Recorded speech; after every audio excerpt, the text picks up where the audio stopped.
മല്ലു ഫുട്ബോളിന്റെ മറ്റൊരു വീഡിയോയിലേക്ക് എല്ലാവർക്കും സ്വാഗതം. നമ്മളോട് ആകാശ് ബ്രോ ഉണ്ട്. ബ്രോ സുഖാണോ? അവിടെ എങ്ങനെ പോകുന്നു ബ്രോ? അവിടെ എന്നാണ്? നന്നായിട്ട് പോകുന്നു ബ്രോ. ഇന്നലത്തെ മാച്ചിൽ തന്നെ സ്റ്റാർട്ട് ചെയ്യാം.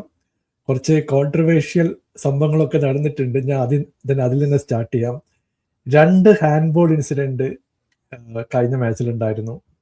മെൻഡിസിന്റെ ആ ഒരു ഹാൻഡ് ബോളും പിന്നെ നമ്മൾ ജാവ നവാസിന്റെ ആ ഒരു ഹാൻഡ് ബോൾ ഇൻസിഡന്റും കണ്ടു. എല്ലാവരും ചില ആൾക്കാർ പറയുന്ന ആസ് പെർ ദ റൂൾ സ്വന്തം ടീംമേറ്റ്സ് ആണ് അടിച്ചത്, പിന്നെ അതൊരു ഗോൾ പോസ്റ്റിലേക്ക് പോകുന്ന ബോളല്ല. പക്ഷെ പുള്ളിയുടെ കൈ ഒരു അൺനാച്ചുറൽ പൊസിഷൻ ആയിരുന്നു എന്നുള്ളൊരു വാദമുണ്ട്. അത് മാത്രമല്ല, മെൻഡിസിന് സെക്കൻഡ് യെല്ലോ കൊടുക്കണമെന്ന് ഒരുപാട് ആൾക്കാർ പറയുന്നുണ്ടായിരുന്നു. അതിന് മുമ്പുള്ള ഒരു ഹാൻഡ് ബോൾ വെച്ചിട്ട് തിരിച്ച് PSG ഒരു ഫ്രീ കിക്ക് കൊടുക്കുന്ന പരിപാടിയാണ് നമ്മൾ കണ്ടത്. ബ്രോയുടെ അഭിപ്രായത്തിൽ എന്തുകൊണ്ട് വാർ ഇന്റർവ്യൂ ചെയ്തെന്നാൽ വല്ല ഐഡിയ ഉണ്ടോ, അല്ലെങ്കിൽ കറക്റ്റ് കാളായിട്ടാണ് ബ്രോയുടെ തോന്നുന്നത്?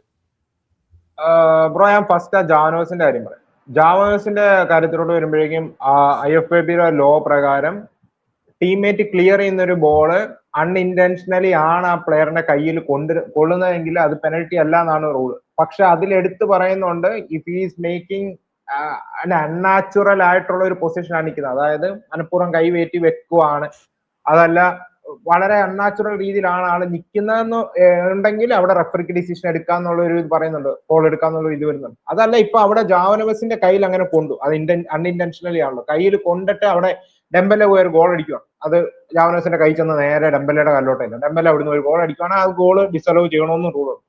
സോ അവിടെ ആ റൂള് പ്രകാരം അത് ക്ലിയർ ചെയ്യുമ്പോഴേക്കും അത് അൺഇന്റൻഷനലി ആണ് കൊള്ളുന്നത്, ആൾ മലപ്പുറം കൈവെക്കാല, പക്ഷെ അത് അൺനാച്ചുറൽ പൊസിഷനിലാണോ ആണെന്നുള്ളത് അത് റെഫറീസ് കോളാണ്. അത് പ്രോബ്ലം എനിക്കൊന്ന് റെഫറിയോടൊപ്പം VAR നിന്ന് കാണും. പിന്നെ അത് ആ കോള് കൂടുതൽ ഇങ്ങനെ ആ റൂള് പ്രകാരം എനിക്ക് ആ ഡിസിഷൻ എടുത്തതിൽ ഞാൻ ഒത്തിരി ഇത് കാണുന്നില്ല. പക്ഷെ രണ്ടാമത്തെ ന്യൂനോ മെൻഡസിന്റെ അത് ഡിഫറൻസ് സിനാരിയാണ്. അവിടെ VAR ഇന്റർഫിയർ ചെയ്യാൻ പറ്റത്തില്ല. നെക്സ്റ്റ് സീസൺ തൊട്ട് സെക്കൻഡ് യെല്ലോ കാർഡിലും VAR ഇന്റർഫിയർ ചെയ്യാം. ഇപ്പോഴത്തെ ഇത് പ്രകാരം ന്യൂനോ മെൻഡസിന്റെ അത് ഡയറക്റ്റ് റെഡ് കാർഡ് ഒഫൻസ് അല്ല. അതുപോലെ തന്നെ നമ്മൾ നോക്കുവാണെങ്കിൽ അതിന് മുമ്പത്തെ ഇൻസിഡന്റ് വെച്ചാണ് ഓവർടേൺ ചെയ്യുന്നത്. ഇപ്പൊ ആ ന്യൂനോ മെൻഡസിന്റെ കയ്യിൽ കൊള്ളുന്നതിന് മുമ്പ് അവിടെ ലെയ്മറിന്റെ കയ്യിൽ കൊള്ളുന്നുണ്ടെന്നുള്ള ഫൗളാണ്, അത് ആ ഒരു ഇതാണ് വിളിച്ചത്. സോ അവിടെ നമ്മൾ നോക്കാനായിട്ടാണ് ഇത് സെക്കൻഡ് യെല്ലോ കാർഡിന് ഇൻസിഡന്റ് ആണ്. നെയ്മറിന്റെ അത് ഒരു ഡയറക്റ്റ് റെഡ് കാർഡ് ഇൻസിഡന്റ് അല്ല, അത് കൈ കൊള്ളുന്നുണ്ടെന്നുള്ള വെർഡിക്ട് റെഫറി എടുക്കുന്നു. സോ VAR അവിടെ ഇന്റർഫിയർ ചെയ്യാൻ പറ്റത്തില്ല. സോ അവിടെ ആ റെഫറിയുടെ കോള് ശരിക്കും ബയൺ മ്യൂണിക്കിന് അനുകൂലമായി. സോ ഫസ്റ്റ് ഇൻസ്റ്റൻസിൽ നമുക്ക് പറയാം VAR വേണം ഇന്റർഫിയർ ചെയ്യാൻ, ലോ ബുക്കിന്റെ അഗേൻസ്റ്റ് പോകുന്നുണ്ടെങ്കിൽ. ബട്ട് സെക്കൻഡ് ഇൻസ്റ്റൻസിൽ ഇപ്പോഴത്തെ റൂൾ പ്രകാരം VAR ഇന്റർഫിയർ ചെയ്യാൻ പറ്റത്തില്ല. സോ എന്നോട് ചോദിക്കുവാണെങ്കിൽ ഒരു ആംഗിളിൽ നോക്കുമ്പോൾ അത് ലെയ്മന്റെ ആമല്ലാന്ന് തോന്നുന്നുണ്ട്, ആ ഒരു പർട്ടിക്കുലർ ആംഗിളിൽ നോക്കുമ്പോൾ. പക്ഷെ മറ്റൊരു ആംഗിളിൽ നിന്ന് ആ ഫസ്റ്റ് ഇൻസ്റ്റൻസിൽ ആമാന്ന് തോന്നുന്നുണ്ടെങ്കിൽ പിന്നീട് കൺക്ലൂസീവ് എവിഡൻസുകൾ പല ആംഗിളിൽ നോക്കുമ്പോൾ ടച്ച് ഉണ്ടെന്നുള്ള ഒരു ക്ലിയർ എവിഡൻസ് ഇല്ല. സോ അവിടെ ആ പ്ലെയറിന്റെ കയ്യിൽ ടച്ച് ഇല്ലായിരുന്നു എന്നാണ് റെഫറിയുടെ കോളും. ന്യൂനോ മെൻഡസിന്റെ ഹാൻഡ് ബോൾ ആണ് സെക്കൻഡ് യെല്ലോയും റെഫറി കൊടുക്കുവായിരുന്നാൽ അവിടെയും VAR ഇന്റർഫിയർ ചെയ്യാൻ പറ്റത്തില്ല. റെഫറിയുടെ കോൾ എന്താണോ അത് അവിടെ രക്ഷപ്പെട്ടു. സോ എന്നോട് ചോദിക്കുവാണെങ്കിൽ ന്യൂനോ മെൻഡസ് അവിടെ കൈ ഒരു അൺനാച്ചുറൽ പൊസിഷനോട് വരുന്ന പോലെയാണ് പേഴ്സണലി എനിക്ക് തോന്നി ആ ഒരു കാര്യത്തിൽ. സോ ആള് ഇവിടെ നിന്ന് നേരെ മേളിലോട്ട് പൊക്കുവാണ്, ശരിയാണ്, അണ്ടർ ആംസിലാണ് ഇടിച്ചെന്ന് പറഞ്ഞാൽ ആംസിന്റെ ഒരു പാർട്ടിലാണ് ഇടിച്ചത്. സോ അവിടെ ഒരു ഒബ്സ്ട്രക്ട് ചെയ്യാനായിട്ട് ആൾ ഉദ്ദേശിക്കുന്നുണ്ടോ എന്ന് നമ്മൾ ചോദിക്കേണ്ടി വരും. സോ അവിടെ ലെയ്മറിന്റെ ആംബോൾ അല്ലെങ്കിൽ ന്യൂനോ മെൻഡസ് ഈസിലി അവിടെ ഒരു സെക്കൻഡ് യെല്ലോ ആവായിരുന്നു. സോ ആ ഒരു ആർഗ്യുമെന്റ് എനിക്ക് ഫസ്റ്റ് വിറ്റീനയുടെ penalty incident I am more towards not a penalty. ഈ ഒരു ഇൻസിഡന്റിൽ ലെയ്മറിന്റെ കയ്യിൽ കൊള്ളുന്നില്ല എന്നുള്ള കൺക്ലൂസീവ് ആയിട്ട് ചില ആംഗിളിൽ തോന്നുന്നുണ്ട്. സോ ഇല്ല എന്നുള്ള ഒരു കൺഫർമേഷൻ ഉണ്ടെങ്കിൽ I think Nuno might have deserved second yellow എന്നാണ് എന്റെ ഒരു വെർഡിക്ട്. പക്ഷെ അവിടെ അറിയാലോ, റെഫറിയുടെ കോള് രക്ഷപ്പെട്ടു, സെക്കൻഡ് ഇൻസിഡന്റിൽ ഇന്റർഫിയർ ചെയ്യാൻ പറ്റിയില്ല. അതാണ് എനിക്ക് തോന്നുന്നത്. പക്ഷേ ബ്രോ, ഞാൻ ബയന്റെ മാച്ചിനെ പറ്റി പറയാണ്. ഹോമിലെ കളി ഒരു ഗോളിന് പിറകിലാണ്, 3ാമത്തെ മിനിറ്റിൽ ഗോൾ കൺസീഡ് ചെയ്തു. അവരെ പ്രശ്നം കഴിഞ്ഞ മാച്ചിൽ കണ്ട പ്രശ്നങ്ങളാണ്. കവർഷീലിനെ പിടിക്കാൻ പറ്റാത്ത സിറ്റുവേഷൻ ആണ്. പുള്ളി കളിച്ച കളി ഫസ്റ്റ് ലെഗിൽ നമ്മൾ കണ്ടു, സെക്കൻഡ് ലെഗിലും സെയിം മോഡ് ഓഫ് ഓപ്പറൻഡിയാണ്. ആ ഒരു ലെഫ്റ്റ് ഹാൻഡ് സൈഡിലെ സ്പേസ് എക്സ്പ്ലോർ ചെയ്യുക, അവിടുന്ന് ഡ്രിബിൾ ചെയ്ത് പോവുക. പുള്ളി അടിക്കാൻ വേണ്ടി ശ്രമിക്കുന്നേയില്ല. പുള്ളി മാക്സിമം ബോൾ എത്തിച്ചു കൊടുക്കുക. ഡംബല്ലോ അല്ലെങ്കിൽ ആരാണ് ബോക്സിലുള്ളത് അവരെ കാലിലേക്ക് ബോൾ എത്തിച്ചു കൊടുക്കുക എന്നുള്ള പരിപാടിയാണ്. അത് പുള്ളി കൃത്യമായിട്ട് ചെയ്യുന്നുണ്ട്. പുള്ളി ഒരിക്കലും ഇൻഡിവിജ്വലി അടിക്കാൻ വേണ്ടി ശ്രമിക്കുന്നില്ല. കറക്റ്റ് കട്ട് ബാക്ക് ചെയ്തിട്ട് ആൾക്കാരുടെ കാലിലേക്ക് എത്തി അത് ഗോൾ ആവുകയും ചെയ്തു.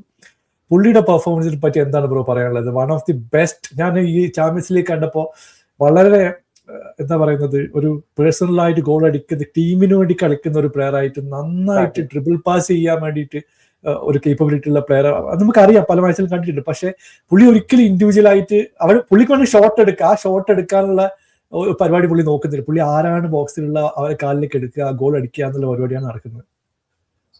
എക്സാക്ട്ലി ബ്രോ, അത് തന്നെയാണ് ഇപ്പം one of the most unselfish പ്ലേയേഴ്സിൽ ഒരാളാണ് ടീമിന് വേണ്ടി വർക്ക് ലോഡ് എടുക്കുന്നുള്ളത്. ഇവന്റെ ലാസ്റ്റ് മിനിറ്റിൽ നിന്ന് ഡെമ്പലിനും ഡോയൊക്കെ ടച്ച് ലൈനിൽ ഇരുന്ന് ആഘോഷിക്കുന്നുണ്ടായിരുന്നു. കവറസ്കേലിയെ ഡ്രോപ്പ് ചെയ്ത് വന്ന് അതെ ടാക്കിൾ അതെ ചെയ്ത് യെസ് പോവുകയും ചെയ്തു. ഒന്ന് അവർക്കിടയിലുള്ള ഒരു കണക്ഷൻ ആണ്. പിന്നെ 90 ആഡ് ഓൺ മിനിറ്റ് പോകുന്ന സമയത്തും he's tracking back and defending. Dembele goal അടിച്ചോട്ടെ, ഡോയെ ഗോൾ അടിച്ചോട്ടെ, I will do my work എന്നുള്ള ഒരു മൈൻഡ് പുള്ളിക്കുണ്ട്. ഒന്നും പറയില്ല ബ്രോ, ഈ പറഞ്ഞ പോലെ തന്നെ one of the most under rated players in world football. അതുപോലെ തന്നെ ഈ സീസൺ എനിക്ക് തോന്നുന്നു ഡിസർവിംഗ് ആയിട്ടുള്ള ക്രെഡിറ്റ് പുള്ളിക്ക് ഇപ്പം ഫാൻസിന്റെ ഇടയിൽ വരുന്നുണ്ട്. അതിന് എടുത്തു പറയേണ്ട മറ്റൊരു കാര്യം എന്താണെന്ന് വെച്ചാൽ ഇപ്പൊ PSG as a team, Luis Enrique ഈ ടീമിൽ ഇത്രയും ടാക്ടിക്കൽ ഫ്ലെക്സിബിലിറ്റി കൊണ്ടുവരാൻ പറ്റുന്നത് ഇതുകൊണ്ടാണ്. ഒഫൻസീവ് സൈഡിൽ നിൽക്കുന്ന പ്ലേയേഴ്സ് ട്രാക്ക് ബാക്ക് ചെയ്യും, പ്രസ് ചെയ്യും. ആൻഡ് കവറസ്കേലിയെ പോലത്തെ ഒരു പ്ലെയർ ഓൺ ദ വൈഡ് ശരിക്കും ഫുൾ ബാക്സിനാണ്. നമ്മൾ ന്യൂനോ മെൻഡസിനെ ഹക്കീമിക്കും ഒക്കെ നമ്മൾ അടിപൊളിയാണെന്നൊക്കെ പറയാം. എസ്പെഷ്യലി ഹക്കീമിക്ക് ന്യൂനോ മെൻഡസിനൊക്കെ ഇവർ ഈ അറ്റാക്കേഴ്സ് കൊടുക്കുന്നൊക്കെ ഒരു കവറുണ്ടല്ലോ, അതുപോലെ മിഡ്ഫീൽഡേഴ്സ് കൊടുക്കുന്നൊക്കെ ഒരു കവറുണ്ടല്ലോ. So no ego. ആ ടീമിൽ ഫുള്ള് നമുക്ക് കാണാൻ പറ്റുന്ന നോ ഈഗോ ആണ്. It's a proper team. Luis എൻറിക്കൊക്കെ വേണ്ടി കളിക്കുന്ന ടീമാണ്. ഡെമ്പലെ ഇറങ്ങി പോകുമ്പോൾ ഒരു കുഴപ്പമില്ല, കൈ കൊടുത്തിട്ട് കയറി പോവാണ്. 66 മിനിറ്റിൽ ഞാൻ ബാലൻഡിയർ വിന്നർ ആണ് എന്നെ മറ്റൊന്ന് എന്തിനാ ഒരു ആറ്റിറ്റ്യൂഡ് അല്ല. അവിടെ കവർ സ്കെയിൽ ലാസ്റ്റ് മൊമെന്റ് വരെ നിൽക്കുന്നു. സോ ബ്രോ ഈ പറഞ്ഞ പോലെ മേ ബി ഡോയക്കും ഡെമ്പലയ്ക്കും ലാസ്റ്റ് സീസൺ കിട്ടിയ ഒരു ക്രെഡിറ്റ് ഉണ്ടല്ലോ, അത് ഈ സീസൺ അവരെക്കാളും അല്ലെ അവരോടൊപ്പം തന്നെ കവർ സ്കെയിലേക്കും ഡിസർവ് ചെയ്യുന്നുണ്ട്. സോ ബ്രോ ഈ പറഞ്ഞ പോലെ തന്നെ എല്ലാവരും പറയുന്നതാണോ ഭയങ്കര സാറ്റിസ്ഫൈ. ഇവൻ ലാസ്റ്റ് സീസൺ ബ്രോയ്ക്ക് ഓർമ്മ കാണും, കവറസ്കേലയുടെ സൈനിങ് ജനുവരി വന്നതിന് ശേഷമാണ് PSG റണ്ണിലോട്ട് പോയത്. സോ PSG ഈ ഒരു ചേഞ്ചിൽ വന്ന മോസ്റ്റ് ഇമ്പോർട്ടന്റ് സൈനിങ്സ് ഒരാൾ, if not the most important signing തന്നെ നമുക്ക് പറയാം. ഇപ്പം റിസൾട്ട് ഓറിയന്റഡ് ആയിട്ട് റിസൾട്ട് വൈസ് നോക്കുമ്പോൾ ഇറ്റ്സ് മോസ്റ്റ് ഇമ്പോർട്ടന്റ് സൈനിങ് തന്നെ നമുക്ക് പറയാം. So what a player bro, ഒന്നും പറയാനില്ല, വേൾഡ് ക്ലാസ്. ബ്രോ ഞാൻ ബയന്റെ സൈഡിൽ നിന്ന് നോക്കുകയാണ്. ഇപ്പൊ ഫസ്റ്റ് ലെഗിൽ ഒലീസെ അല്ലെങ്കിൽ ലൂയിസ് ഡിയാസിന്റെ ഒരു ഇൻഡിവിജ്വൽ ബ്രില്യൻസ് നമ്മൾ കണ്ടിട്ടുണ്ട്. അവര് ഈ മത്സരത്തിലും അവർ ഡബിൾ ചെയ്യാൻ നോക്കുന്നുണ്ട്, പക്ഷെ കുറച്ച് സ്ലോപ്പി ആയിരുന്നു. എസ്പെഷ്യലി ആ ഫൈനൽ തേർഡിലെ ടച്ചസ്, അവർ കൊടുത്തിട്ടുള്ള ലൂസ് പാസ്. അത് മാത്രമല്ല PSG കുറച്ചുകൂടി ഇറങ്ങി വന്ന് ഡിഫെൻഡ് ചെയ്യുന്നുണ്ടായിരുന്നു. ലൂയിസ് ഡിയാസിനെ മാർക്കിനോസും വേറൊരാളും ടീം ചെയ്തിട്ട് മാർക്ക് ചെയ്യുന്നുണ്ടായിരുന്നു. പുള്ളി ഒരു പ്രാവശ്യം കട്ട് ചെയ്ത് അകത്ത് വന്നു, പക്ഷെ കമ്പയർ ടു ഫസ്റ്റ് ലെഗ് എനിക്ക് തോന്നുന്നു കുറച്ചുകൂടി ഡിഫെൻസീവ്ലി PSG വർക്ക് ലോഡ് എടുക്കുന്നുണ്ടായിരുന്നു. അത്ര ഓപ്പൺ സ്പേസ് എനിക്ക് തോന്നുന്നു. എസ്പെഷ്യലി 1-2 ചാൻസുകൾ കിട്ടിയത് മാറ്റി നിർത്തി കഴിഞ്ഞാൽ ആദ്യത്തെ ഷോട്ട് ഓൺ ടാർഗറ്റ് വരുന്നത് ഒരു 30 മിനിറ്റ് ഒക്കെ കഴിഞ്ഞിട്ടാണ്. അതുവരെ ബയറിന് ബോക്സിന് അടുത്തെത്താൻ പറ്റുന്നുണ്ട്, പക്ഷെ ഫൈനൽ തേർഡിലെ ടച്ചസ് കെയ്ൻ ആയാലും ഒലീസ ആയാലും ലൂയിസ് ഡിയാസ് ആയാലും കുറച്ച് സ്ലോപ്പി ആയിട്ട് തോന്നി. അത് ശരിക്കും പറഞ്ഞാൽ അവർക്കൊരു ഇപ്പൊ ഓവറോൾ മാച്ച് നോക്കി കഴിഞ്ഞിട്ടുണ്ടെങ്കിൽ ചാൻസസ് ഉണ്ടായിരുന്നു. ഇപ്പോൾ 15ഓളം ചാൻസുകൾ പേപ്പറിലുണ്ട്, പക്ഷെ ഓൺ ദി എന്താ പറയുന്നത് മാച്ചിൽ നോക്കി കഴിഞ്ഞിട്ടുണ്ടെങ്കിൽ പല ഷോട്ടുകളും വീക്ക് ഷോട്ടുകളായിരുന്നു. ഗോൾ കീപ്പറെ കയ്യിലേക്ക് അടിച്ചു കൊടുക്കുന്നു, ഈസി ആയിട്ട് ബോൾ ഡിഫൻഡറിന്റെ കാലിലേക്ക് കൊടുക്കുന്നു. ഒലീസയുടെ ബാക്ക് ടച്ച് ഒക്കെ ഈസി ആയിട്ട് അവർ എടുത്തു പോയിട്ട് കൗണ്ടറിലേക്ക് പോകുന്ന സിറ്റുവേഷനൊക്കെ വന്നിട്ടുണ്ടായിരുന്നു. ഇപ്പൊ ഒഫൻസീവ്ലി ബ്രോഡ് അഭിപ്രായത്തിൽ എന്താണ് ബയറിന് പറ്റിയത്? സ്വന്തം ഹോമിൽ വെച്ചിട്ടുള്ള കളി കുറച്ചുകൂടിയൊക്കെ പ്രതീക്ഷിച്ചു, പക്ഷെ അവരെ പെൻട്രേറ്റ് ചെയ്യാൻ വേണ്ടി പറ്റിയിട്ടില്ല എന്ന് തോന്നുന്നു. ബ്രോ ഒരു കാര്യം ശ്രദ്ധിച്ചോ, ലൂയിസ് എൻറിക്ക് കഴിഞ്ഞ മാച്ച് കഴിഞ്ഞപ്പോ തൊട്ട്, അതായത് ഫസ്റ്റ് ലെഗ് കഴിഞ്ഞപ്പോ തൊട്ടേ മൈൻഡ് ഗെയിംസ് തുടങ്ങി. പുള്ളി പോസ്റ്റ് മാച്ച് വന്നിട്ട് പറഞ്ഞ എന്താണ്, സെക്കൻഡ് ലെഗ് ഇത് തന്നെ പ്രതീക്ഷിച്ചോന്നാണ്, ഈ ഓപ്പൺ ഗെയിം തന്നെ പ്രതീക്ഷിച്ചോ, ഞങ്ങള് പുഷ് ചെയ്യും. അപ്പൊ പിന്നെ കമ്പനി വരുമ്പോഴേക്കും did you enjoy the match എന്ന് വെച്ച് കമ്പനിയുടെ ആവശ്യം വരും. ഈ മാച്ച് പ്രസ് കോൺഫറൻസുകളിൽ ഇത് പറയും. അന്നേരം മാച്ച് തുടങ്ങിയപ്പോ ആദ്യമേ കമ്പനി ആ same aggression man to man press ചെയ്യുന്നു, അഗ്രസീവ്ലി പുഷ് ചെയ്യുന്നു. ആ ഫസ്റ്റ് ഗോൾ തന്നെ ബ്രോ വന്നതാണ്ടായിരുന്നു, ഈസിയാണ്. കവറേജിലേക്ക് അത്ര സ്പേസ് കിട്ടുകയാണ്. അവിടെ ഡെമ്പലെ പോലത്തെ ഒരു പ്ലെയർ വൈഡിൽ അൺമാർക്കായിട്ട് നിൽക്കുകയാണ്. സൂയിസൈഡൽ അറ്റംപ്റ്റ്സിൽ ഒന്ന് തന്നെയാണ് 2 സെന്റർ ബാക്സിനെ മാത്രം വെച്ച് അഗ്രസീവ്ലി പുഷ് ചെയ്യുക, വൈഡ് ഏരിയാസ് ഇത്ര ഓപ്പൺ ആക്കുക against this strong PSG attack. And അവരെ ഫസ്റ്റ് ഗോൾ അടിച്ചതിന് ശേഷം മേ ബി കമ്പനി ഓർത്ത് കാണും, ഓക്കെ അഗ്രസീവ്ലി ഒരു പുഷ് ചെയ്യും, സെക്കൻഡ് ഗോളിന് വേണ്ടി നോക്കുന്നത്. പ്രത്യേക സെൻസിബിൾ. ലൂയിസ് എൻറിക്ക് ശരിക്കും കഴിഞ്ഞ സീസൺ ബ്രോയ്ക്ക് ഓർമ്മ കാണും, ആർസണൽ മാച്ച് എടുത്ത് നോക്കിക്കോ, അല്ലെ Aston villa second leg villa പാർക്കിൽ വന്നാണ് ഇവൻ ലിവർപൂൾ ഈ സീസൺ ലിവർപൂൾ മാച്ചും ചെൽസി മാച്ചിനും എവേ ഫിക്സറുകൾ അവർ പ്രാഗ്മാറ്റിസം യൂസ് ചെയ്തിട്ടുണ്ട്. എന്ന് പറഞ്ഞാൽ ലോ ബ്ലോക്ക് കളിക്കുന്നതല്ല പറയുന്നത്, ബട്ട് അവര് ലൂയിസ് എൻറിക്കിനെ പോസ്റ്റ് മാച്ച് വന്ന് പറഞ്ഞ തന്നെയാണ്, ഞാൻ കുറച്ചുകൂടെ ഡീപ്പിലോട്ട് എന്റെ ഡിഫൻസിനെ വലിച്ചു എന്ന് ആൾ സമ്മതിച്ചു. അതുപോലെ തന്നെ ബ്രോ ഒരു കാര്യം ശ്രദ്ധിച്ചു, ഒലീസനെ പുള്ളി ഡബിൾ ഡൗൺ ചെയ്തു. ഒലീസ ഫിസിക്കൽ പ്ലേയേഴ്സിന്റെ ഫ്രണ്ട് സ്ട്രഗിൾ ചെയ്യുവാണോ എന്ന് ഉള്ളൊരു ക്വസ്റ്റ്യൻ, അതിനുള്ള ആൻസർ പ്രോബബ്ലി ഇന്ന് എപ്പോഴും ഇത് വരണമെന്നില്ല, പക്ഷെ ഇന്നത്തെ ദിവസം ബ്രോ ശ്രദ്ധിച്ചാൽ മനസ്സിലാവും ന്യൂനോ മെൻഡസിനേക്കാൾ ഒരു ഒലീസ വേഴ്സസ് ഫാബിയൻ റൂയിസ് ബാറ്റിലാണ്. ഫാബിയൻ റൂയിസിനെ പിച്ചിന്ന് മാറ്റി because Olise versus Beraldo battle. So ആ ഒരു സിറ്റുവേഷൻസിൽ അവരെ ബ്രേക്ക് ഡൗൺ ചെയ്യാൻ മൂവ് ചെയ്യുന്ന സിനാരിയോ ആണെങ്കിൽ there is Nuno Mendes. So അതും പുള്ളി പോസ്റ്റ് മാച്ച് വന്നു, ഡബിൾ ഡൗൺ ചെയ്തു. എപ്പോഴൊക്കെ വൈഡ് ഏരിയാസിലോട്ട് ബയണിലേക്ക് പോകുമ്പോൾ അവിടെ എല്ലാവരും വിങ്ങേഴ്സിനെ വേറെ ന്യൂമറിക്കൽ സുപ്പീരിയോട്ട് ഡബിൾ ഡൗൺ ചെയ്യാലോ, 1, 2, 3 പ്ലേയേഴ്സ് ഉണ്ടായിരുന്നു. ആൻഡ് അതുപോലെ തന്നെ മറ്റൊരു ടാക്ടിക്സ് ഗോൾ കിക്സ്. ഇന്നലെ സഫനോവ് എടുത്തത് 32 ലോങ് ഗോൾസ് അറ്റംപ്റ്റ് ആണ്, അതിൽ 6 എണ്ണം മാത്രം സക്സസ്ഫുൾ ആയിട്ടുള്ള. പുള്ളി ഇന്നലെ എടുത്ത ഗോൾ കിക്കുകൾ എല്ലാം ബ്രോ ശ്രദ്ധിച്ചാൽ അത് റൈറ്റ് ഹാൻഡ് സൈഡിൽ, അതായത് ഒലീസിന്റെ ആ സൈഡിൽ ത്രോയിൻസ് ആണ്.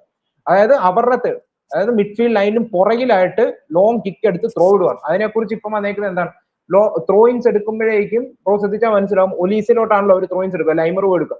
അതും എടുക്കേണ്ടത് PSG ലോങ് അടിക്കുക വഴി എന്താ ചെയ്യുക, ബയൺ മ്യൂണിക്കിന്റെ ഗോൾ പോസ്റ്റിലോട്ട് ക്ലോസർ ആണ്. ആ ത്രോയിൻ ഈവൻ ദോ ബയൺ ആണ് എടുക്കുന്നതെങ്കിലും PSG പ്രസ് ഡൗൺ ചെയ്ത് ബോൾ വിൻ ചെയ്താൽ they are closer towards Bayern Munich, ന്യൂവറിലോട്ട് ക്ലോസർ ആണ്. അതേസമയത്ത് സഫനോലോട്ടുള്ള ഡിസ്റ്റൻസ് കൂടുതലാണ്. സോ ആ ത്രോയിൻസ് എല്ലാം ത്രോയിൻസ് എടുക്കുമ്പോഴേക്കും കൺട്രോൾ ചെയ്യാനായിട്ട് പാടുവാണ്. ഒരു പാസ് ചെയ്യുന്നോലോ മറ്റോ ഒന്നുമല്ല, കൺട്രോൾ ചെയ്യാനായിട്ട് പാടാണ് ത്രോ വരുമ്പോൾ. സോ ഒലീസിലോട്ട് ത്രോ വരുന്നു, അവര് ക്ലോസ് ഡൗൺ ചെയ്യുന്നു, ബോൾ വിൻ ചെയ്യുന്നു. So tactically it's A master class. പുള്ളി എങ്ങോട്ടൊക്കെ ചിന്തിക്കുന്നത് ഓർത്തെ, PSG ടച്ച് ലൈനിൽ എടുക്കുന്ന ലോങ് കിക്ക് ക്ലിയറൻസിൽ അടിച്ചു കളയുക ഒപ്പോണന്റിന്, ആ സെയിം സംഭവം ഗോൾ കിക്സിലും അവർ യൂട്ടിലൈസ് ചെയ്തു. ആൻഡ് ഒലീസയാണ് അവരുടെ ഡേഞ്ചറസ് പ്ലേ. അവിടുന്ന് അവർ ബിൽഡ് ചെയ്യാൻ നോക്കുക, അവിടെ തന്നെ നമ്മൾ ബോൾ ഇടും. അവർ അവരുടെ ഡിഫൻസീവ് സൈഡിൽ നിന്ന് ത്രോയിൻ ചെയ്ത് വരട്ടെ. നമുക്ക് നമ്മുടെ press one of the best ആണ്. We will win that ball and we will aggressively counter them. So അങ്ങനത്തെ ടാക്ടിക്സ് എടുത്തു. അപ്പുറത്ത് ലൂയിസ് ഡിയാസ് വൈഡിലോട്ട് ഇല്ലെങ്കിൽ അഗൈൻ സായർ എമറിയാണ്, he was playing as a right back. But Zaire Emery actually നല്ലപോലെ കളിച്ചു. അവിടെ ലൂയിസ് ഡിയാസിനെ അവിടെ നമ്മൾ നോക്കാനായിട്ടാണെങ്കിൽ ഇത് ചെയ്തു. ഞാൻ എപ്പോഴൊക്കെ ശ്രദ്ധിച്ചെന്ന് അറിയത്തില്ല, ബോക്സിലോട്ട് അവർ എങ്ങനെയും ഒക്കെ കയറി വരുമ്പോഴേക്കും ഇൻസൈഡ് ദ ബോക്സ് നമ്പേഴ്സ് ഉണ്ട്. ഇന്നലെ സെക്കൻഡ് ഹാഫ് ലാസ്റ്റ് 10-15 മിനിറ്റ്സ് അവർ ഷോട്ട് എടുക്കുമ്പോൾ എല്ലാം PSG പ്ലേയേഴ്സ് ബ്ലോക്ക് ചെയ്യാം. സഫനോലോട്ട് ഇരുന്നത് അവിടെ ബ്ലോക്ക് ചെയ്തുകൊണ്ടിരിക്കുകയാണ്. So numbers inside the box ഉണ്ട്. They were defending, counter attacks start ചെയ്യാനായിട്ട് അവർ റെഡിയാണ്. നമ്പേഴ്സ് നോക്കുവാണെങ്കിൽ ഇപ്പം XG ഓൾമോസ്റ്റ് സിമിലർ ആണ്, നമ്പർ ഓഫ് ഷോട്ട്സ് സിമിലർ ആണ്, number of big chances create രണ്ട് ടീം സിമിലർ ആണ്. സോ ഇവൻച്വലി നമ്മൾ നോക്കാനായിട്ടാണ് എന്താണ് പ്രോപ്പർ ഗെയിം മാനേജ്മെന്റ് എന്നുള്ളതിന്റെ ഏറ്റവും വലിയ എക്സാമ്പിൾ ആണ് ലൂയിസ്. ആൻഡ് ലൂയിസ് എൻട്രിക്കയ്ക്ക് ഈ ടീം കൊണ്ട് ന്യൂനോ മെൻഡസ് പോലത്തെ ഒരു full back can absorb pressure as well as he is really good going forward. ഇപ്പൊ ജാവോ നെവസ് കാഴ്ചയിൽ ചെറുതാന്നേ ഉള്ളൂ. World footballer one of the if not the most physical midfielder ആണ്.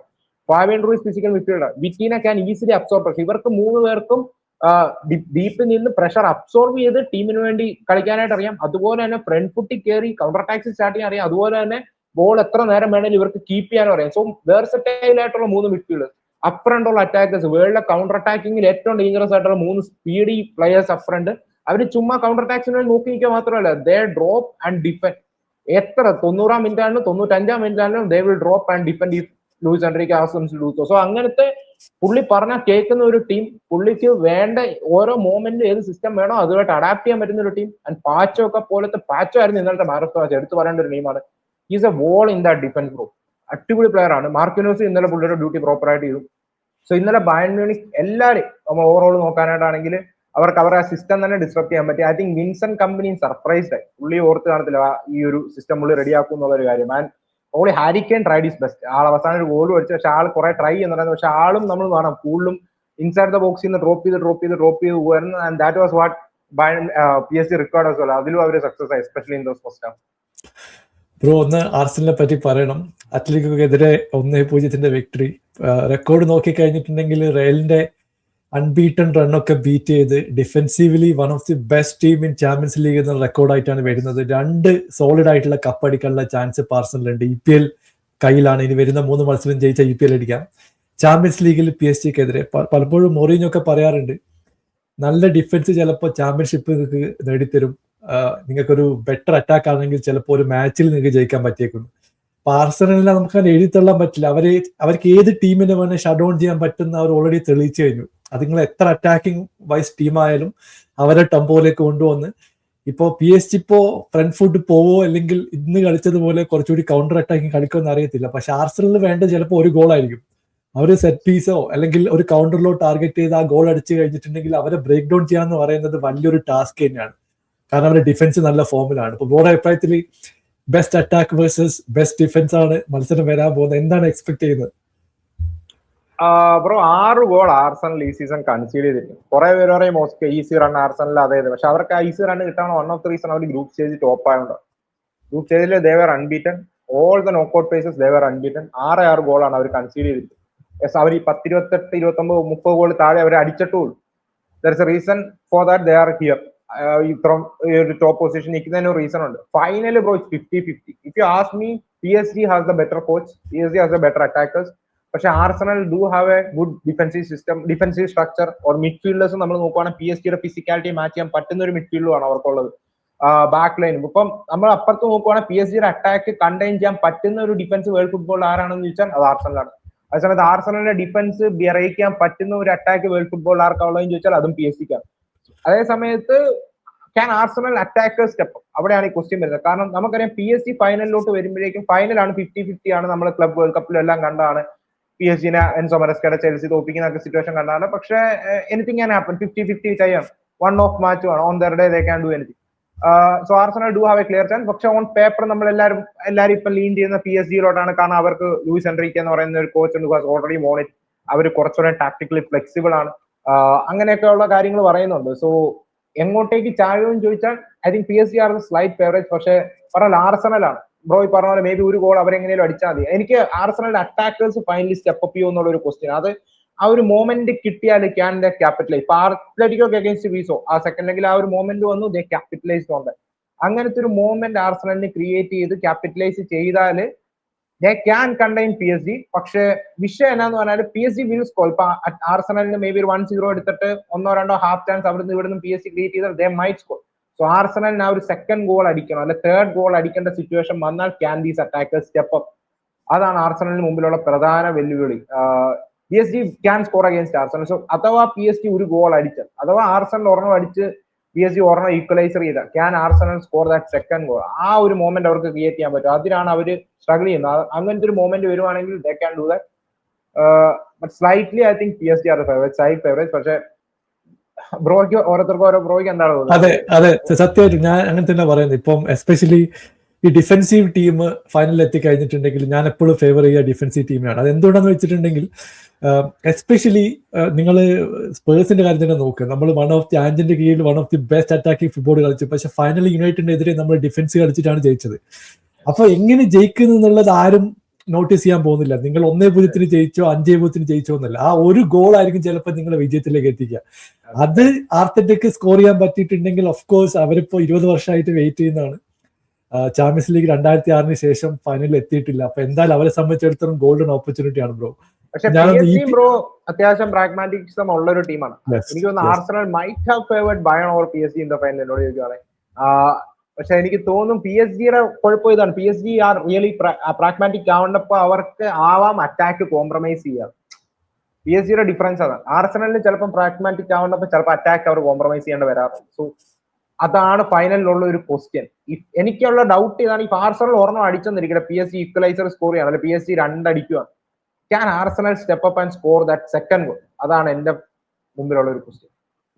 Sure bro. അപ്പൊ എന്തായാലും നോക്കല്ല, അവസാനത്തെ ക്വസ്റ്റ്യൻ ബ്രോ. EPL എവർട്ടനെതിരെ സിറ്റി വളരെ crucial ആയിട്ട് പോയിന്റ് ഡ്രോപ്പ് ചെയ്തു. അവരെങ്ങനെയൊക്കെ അവസാനം ഡോക്കുവിന്റെ പെർഫോമൻസ് കൊണ്ട് 3-3 സമനിലൊക്കെ പിടിച്ചു. പക്ഷെ സിറ്റിയുടെ കയ്യിലുണ്ടായിരുന്ന കപ്പ് ഇപ്പം ആർസണലിന്റെ ഫേവറിൽ വന്നിട്ടുണ്ട്. പിന്നെ ആർസണൽ എല്ലാ മത്സരവും ജയിക്കുമെന്നുള്ളതിന് വെസ്റ്റ് ഹാം റെലിഗേഷൻ ഫൈറ്റുള്ള ടീമാണ്. അപ്പോൾ എന്ത് വേണമെങ്കിലും സംഭവിക്കാം, നമുക്കൊന്നും എഴുതിത്തള്ളാൻ പറ്റില്ല. കാരണം ഇനി വരാൻ പോകുന്ന 3 മാച്ചും ക്രിട്ടിക്കലാണ്. പക്ഷേ സിറ്റിയെ സംബന്ധിച്ചിടത്തോളം വളരെ ക്രൂഷ്യൽ ആയിട്ടുള്ള പോയിന്റ് ഡ്രോപ്സ് ഇടയ്ക്കിടെ കാണുന്നുണ്ട്. നമ്മൾ കഴിഞ്ഞ മത്സരത്തിന് ശേഷം എല്ലാവരും പറയുന്നുണ്ടായിരുന്നു ഇനി സിറ്റി പോയിന്റ് ഡ്രോപ്പ് ചെയ്യില്ല, പക്ഷെ അവർ ഡ്രോപ്പ് ചെയ്തു. എന്താണ് ബ്രോ, EPL ആർസണൽ അടിക്കും ഇപ്രാവശ്യം? ബ്രോ ഇവിടുന്ന് ആർസണൽ അടിക്കണം, എന്തൊക്കെ പറഞ്ഞാലും ശരി. ഇവിടുന്ന് ആർസണൽ ബോട്ടിൽ ശരിയാണ്, 2 പോയിന്റ് ആണ്, അതാണ് ഇതാണ്. കാരണം ഒന്ന് കയ്യിലിരുന്ന് 9 പോയിന്റ്സ് ലീഡ് നിങ്ങൾ ബോട്ടിൽ ചെയ്തു. ഇതിപ്പം സുവർണ അവസരം, 2 പോയിന്റ്സോടെ നേടിയാൽ മതി. 2 പോയിന്റ്സ് ഡിഫറൻസ് എടുത്തിട്ടുണ്ട്. ഇനി ഗോൾ ഡിഫറൻസോ മാങ്ങാത്തോലി തേങ്ങാത്തോലി ഒന്നും നോക്കണ്ട. സിറ്റി അവിടെ ഒരു കളിയിൽ 10ഓ 12ഓ ഗോൾ അടിച്ചോട്ടെ, ഡസിന്റ് മാറ്റർ. നിങ്ങളുടെ കയ്യിലുള്ള 3 മാച്ച് എങ്ങനെയും ജയിക്കുക, 9 പോയിന്റ്സ് നേടുക. നോക്കുവാണെങ്കിൽ നെക്സ്റ്റ് വെസ്റ്റ് ഹാം വേണം. അതാണ് പ്രോബബ്ലി ഒരു ടഫ് ആയിട്ടുള്ള ഒരു ടഫ് എന്ന് പറഞ്ഞാൽ വെസ്റ്റ് ഹാമിന് they do have something to play for. അത് കഴിഞ്ഞാലും എനിക്കൊന്ന് Crystal Palace match, Crystal Palace Conference League ഫൈനലിൽ എത്തുവാണെങ്കിൽ ആ മാച്ച് പ്രോബ്ലി ക്രിസ്റ്റൽ പാലസിന് ധാരാളം റൊട്ടേഷൻസ് നടത്തേണ്ടി വരാം. പിന്നെ ബേൺലി അറ്റ് ഫോമിലാണ്, ബേൺലിനെ നേരിടേണ്ട എമിറേറ്റ്സിൽ. സോ അത് ജയിക്കേണ്ട മത്സരമാണ്. സോ ഇവിടുന്ന് ഓക്കെ ചാമ്പ്യൻസ് ലീഗ് ഫൈനലിൽ എത്തി, അതാണ് ഇതാണെന്ന് ഒന്നും പറഞ്ഞിട്ട് കാര്യമില്ല. Arsenal has to win it. And എനിക്ക് അർട്ടേറ്റയിൽ ഒരു ഹോപ്പ് ഇപ്പോൾ ലാസ്റ്റ് മാച്ചിൽ ഫുള്ളാമിനെ അഗേൻസ്റ്റ് ഇറക്കിയ ലൈനപ്പ് തന്നെ പുള്ളി നേരെ അത്ലറ്റിക്കോക്ക് അഗേൻസ്റ്റ് കൊണ്ടുവന്ന് ഇറക്കി. സോ പുള്ളിയും കുറച്ച് ഓക്കെ റൊട്ടേഷൻ നടത്താൻ അല്ലെ ഫോമിൽ നിൽക്കുന്ന പ്ലെയർ ആണ്, അവരെ ഇറക്കാം. പുള്ളി കിങ് ക്യാപ്റ്റനെ ബെഞ്ച് ചെയ്ത് കാലിഫോറിനെ സ്റ്റിക്ക് ചെയ്തു, ലൂയിസ് കെല്ലിനെ സ്റ്റിക്ക് ചെയ്തു. He are a really good game against Fulham. And അത്ലറ്റിക്കോക്ക് അഗേൻസ്റ്റ് ആ കോൾ വർക്കായെന്ന് പറയാൻ ടു ആൻ എക്സ്റ്റെന്റ്. സുബുമെൻഡിനെ ബെഞ്ചിൽ നിന്ന് കൊണ്ടുവന്നു. സോ പുള്ളി അധികം ബ്രോ ഓവർ തിങ്ക് ചെയ്യണ്ട, let them play their game, let them score the goals. കുറച്ച് ആ ഫുള്ളാം മാച്ചിലൊക്കെ കണ്ടുപോലെ ഒന്നൊന്നായി ഒരു ചെറിയ ഫെസ്റ്റിവൽ ആയിട്ടുള്ള ഫ്രീഡം കൊടുത്താൽ. കാരണം you are going or not going to play against Man United, Chelsea, Tottenham, even City. ടോട്ടനാമും ചെൽസി ഇപ്പൊ ഓവറോൾ ഡൗൺ ആണെന്ന് പറഞ്ഞാൽ, പക്ഷെ എന്നാലും സിറ്റിയോ അങ്ങനത്തെ ടോപ്പ് ടീം അല്ലെങ്കിൽ ഒരു ബോൺമുത്തോ സണ്ടർലാൻഡോ പോലും ഇനി കളിക്കാനില്ല. So just win those 3 games. I think it's in Arsenal hand. ഇവിടുന്ന് ആർസണൽ ബോട്ടിൽ ചെയ്യത്തില്ല എന്ന് ഞാൻ പ്രതീക്ഷിക്കുന്നു. 4 പിടിച്ചാൽ 2 ടൈറ്റിലും ആർസണലിന്റെ കയ്യിലിരിക്കാം. പ്രീമിയർ ലീഗ് ഇരുന്നേ പറ്റൂ. ചാമ്പ്യൻസ് ലീഗ് കൊണ്ടേ കളയാണെങ്കിൽ അണ്ടർസ്റ്റാൻഡ് PSG ആണ് ഫൈനലാണ്, എന്തും സംഭവിക്കാം. ബട്ട് പ്രീമിയർ ലീഗ് ഇവിടുന്ന് ആർസണലിന്റെ കയ്യിൽ ഇരുന്നേ പറ്റും. ആൻഡ് സിറ്റി ആ എവർട്ടൺ മാച്ചിൽ സിറ്റിയുടെ സെയിം പ്രോബ്ലം. ഐ തിങ്ക് പെപ്പിനേക്കാൾ ഒരു പ്ലേയേഴ്സ് കാഷ്വൽ ആയതാണ്. റീസെന്റ് ആ ബേൺലി മാച്ചിലൊക്കെ കണ്ട എനിക്ക് തോന്നുന്നത് ആർസണൽ മാച്ചിന് ശേഷം വന്ന ഒരു ആറ്റിറ്റ്യൂഡാണ് എന്താണോ ജയിച്ചതിന് ശേഷം ബേൺലി മാച്ചിൽ ചാൻസ് ആഫ്റ്റർ ചാൻസ് അവർ മിസ് ചെയ്യണം. 1-0 ജയിച്ചത്. എത്ര ചാൻസ് ആ മാച്ച് മിസ് ചെയ്തു. ഈ മാച്ചിലോട്ട് വരുമ്പോഴേക്കും ആദ്യത്തെ ഹാഫിൽ സിറ്റിക്ക് ഈസിലി 2 or 3-0 ആക്കാൻ. സെക്കൻഡ് ഹാഫ് ആയതിനു ശേഷം വളരെ കാഷ്വൽ ആയിട്ടാണ് സിറ്റി അപ്രോച്ച് ചെയ്യുന്ന പ്ലേയേഴ്സ് തോന്നിയത്. ആൻഡ് മിസ്റ്റേക്സ് വരുന്നു, അത് ക്യാപിറ്റലൈസ് ചെയ്യുന്നു. പക്ഷെ അവിടെയും സിറ്റിക്ക് നമ്മൾ മാർക്ക് കൊടുക്കും. അവസാനം പോയി 3-1 എന്നുള്ളത് 3-3 ആക്കി. മേ ബി ആ ഡോക്കുവിന്റെ പെർഫോമൻസും കാര്യങ്ങളൊക്കെ വന്നു. പക്ഷെ എനിക്ക് തോന്നുന്നു ഇവിടെ നിന്ന് ഇനി ആർസണലിന്റെ കയ്യിലാണ്. സിറ്റിക്കുള്ളതും 3 ഡിഫിക്കൽട്ട് ഫിക്സേഴ്സ് ആണ് ഓവറോൾ. ഇപ്പൊ സണ്ടർലാൻഡ് എനിക്ക് തോന്നുന്നു ബോൺമുത്ത്, പിന്നെ ആരാണ് വിട്ടു, ആസ്റ്റൺ വില്ല, വേറെ 2 ടീമോടുണ്ട്. സോ ഐ തിങ്ക് ഇവിടുന്ന് ആർസണലിന്റെ കയ്യിലാണ് ഇരിക്കുന്നത്. Thank you so much bro join ചെയ്തത്. അപ്പൊ എന്തായാലും നമുക്ക് കുറച്ച് ദിവസം കഴിഞ്ഞിട്ട് വീണ്ടും കാണാം. ജോയിൻ ചെയ്തതിൽ വളരെ നന്ദി bro. Okay bro, bye. Thank you by.